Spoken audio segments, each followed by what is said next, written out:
Bonjour Thomas Negaroff. Bonjour Fabienne. Historien spécialiste des États-Unis pour France Info. Les musulmans ne sont pas les bienvenus aux États-Unis, il faut les empêcher d'entrer, tous y compris les touristes. On a tous regardé cette phrase en ouvrant de grands yeux. Écoutez cette phrase signée Donald Trump. Thomas, une provocation de plus, c'est ce qu'on dit. Est-ce que c'est la provocation de trop ou pas ? En tout cas, ça n'est jamais arrivé dans l'histoire des États-Unis que le pays se ferme à un groupe religieux. Il y a eu des fermetures, d'ailleurs Trump l'a rappelé. Il a expliqué que Jimmy Carter, pour bien embêter les démocrates, Jimmy Carter avait empêché l'entrée des Iraniens au moment de la crise des otages à la fin des années 70. Mais un groupe religieux, ça n'est jamais arrivé. Alors évidemment, on a tendance à considérer que c'est enfin le pas de trop, mais ça fait tellement de fois qu'on nous le dit. Je me souviens qu'on avait dit la même chose quand il avait accusé John McCain de ne pas avoir été un héros au Vietnam parce qu'il avait été torturé, alors qu'il avait été véritablement un héros, puisqu'il avait refusé d'être libéré par ses relations familiales. Trump avait dit si c'était un vrai héros, il n'aurait pas été prisonnier. Et voilà, donc là on s'était dit il va trop loin. Quand il a évoqué les Mexicains qui entraient et qui étaient des violeurs sur le territoire américain, on a dit qu'il avait fait le pas de trop.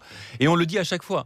Et à chaque fois, il rebondit parce qu'il sait compter. Il sait très bien que lorsque l'on regarde aujourd'hui les enquêtes d'opinion, dans le camp républicain, pas les électeurs de Trump, les républicains, aux 2/3 sont d'accord avec cette idée d'empêcher l'entrée, au moins temporairement, des musulmans dans le pays. Et alors, ce qu'il faut noter, c'est que depuis ces propos qui ont maintenant, on va dire à peu près 48 heures, à peine plus, les chiffres de Donald Trump n'ont pas bougé, en fait. Ils ne se sont pas effondrés du tout. Alors, il faudra attendre un petit peu, mais c'est vrai que, comme je viens de le dire, les 2/3 des électeurs républicains sont d'accord avec ça. Il faut savoir aux États-Unis que dans les grands moments de peur, d'inquiétude, ce genre de discours, ce genre de discussion, on l'entend, et c'est pas absolument nouveau. D'ailleurs, Trump met en avant les contradictions aussi américaines parce qu'il dit, vous savez,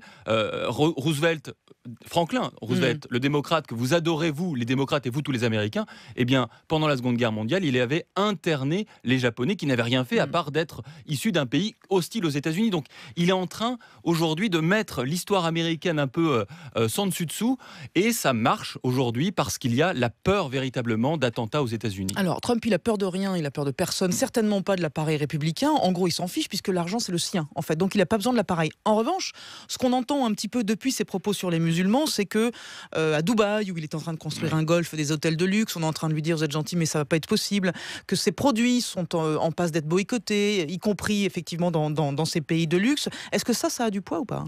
Alors Est-ce que ça lui parle ? En tout cas, je ne sais pas si ça lui parle à lui, mais en tout cas, ça parle évidemment aux électeurs américains qui vont commencer à avoir des contradictions dans un discours qui semblait depuis le départ extrêmement cohérent, de restauration de l'identité, de la grandeur de l'Amérique. Et puis, ils vont se rendre compte que l'Amérique est dans la mondialisation, que Trump a des intérêts partout, y compris dans les pays arabo-musulmans, notamment du Golfe, et qu'il y a un moment donné où les contradictions ne seront plus tenables. Mais aujourd'hui, ce n'est pas encore le cas, on n'est pas dans ce temps-là. Peut-être qu'il faudra attendre le début de la campagne, le début des clips, des pubs négatives à son encontre, pour faire émerger tout ça. Pour l'instant, ce n'est pas encore vraiment au cœur de la campagne. Alors écoutez ce qu'on en dit en Grande-Bretagne, où il faut savoir qu'il est moitié écossais, Donald Trump. Donc du coup, il y a beaucoup d'investissements, notamment en Écosse, encore des golfs, etc. Et bonjour Franck Madevon. Bonjour Fabienne. Correspondant de France Info en Grande-Bretagne, il y a une pétition qui circule chez vous qui a recueilli combien ? 300 000 signatures, c'est ça ? Pour que Trump n'ait pas le droit de venir en fait. Oui, c'est même 380 000. Voilà, ça monte à vue d'œil. Je viens de vérifier, en moins de 2 jours.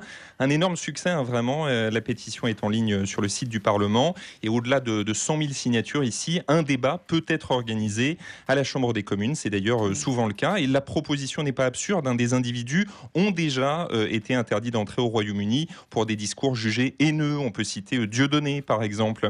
Alors, Donald Trump crée la polémique pour ses propos sur les musulmans, mais aussi pour avoir affirmé que des quartiers de Londres étaient si radicalisés que les policiers avaient peur pour leur vie. Et on était dedans aussi, nous.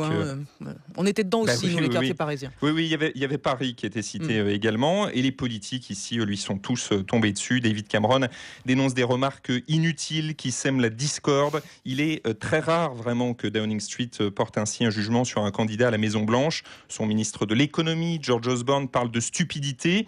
Et puis, Donald Trump, vous l'avez évoqué, a aussi provoqué la colère de l'Écosse. Une université d'Aberdeen lui a retiré un doctorat honorifique et le gouvernement local d'Édimbourg l'a privé de son titre d'ambassadeur d'affaires pour la région Nord.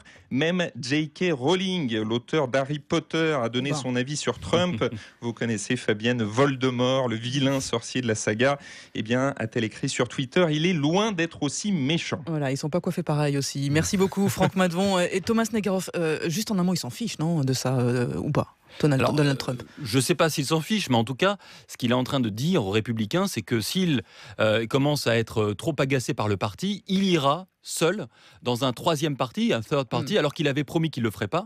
Et il a annoncé sur Twitter, et c'est des sondages qui le montrent, que 68% de ses électeurs le suivraient. J'allais vous poser la question, il est très capable de faire ça, c'est chiche que je joue à ça, en gros. Parce que c'est ça l'idée de Donald Trump, c'est pas de faire de la politique, c'est moi président ou rien. Voilà, fait. Et, ou rien en tout cas, ou un démocrate. Mais en tout cas, personne dans le parti républicain n'a les épaules pour être le président à part moi. Donc si c'est pas moi au sein du parti, j'irai contre mon parti au sein des indépendants. Et justement, juste 10 secondes, même l'appareil, l'énorme appareil républicain a-t-il un moyen de contrer ça ou pas?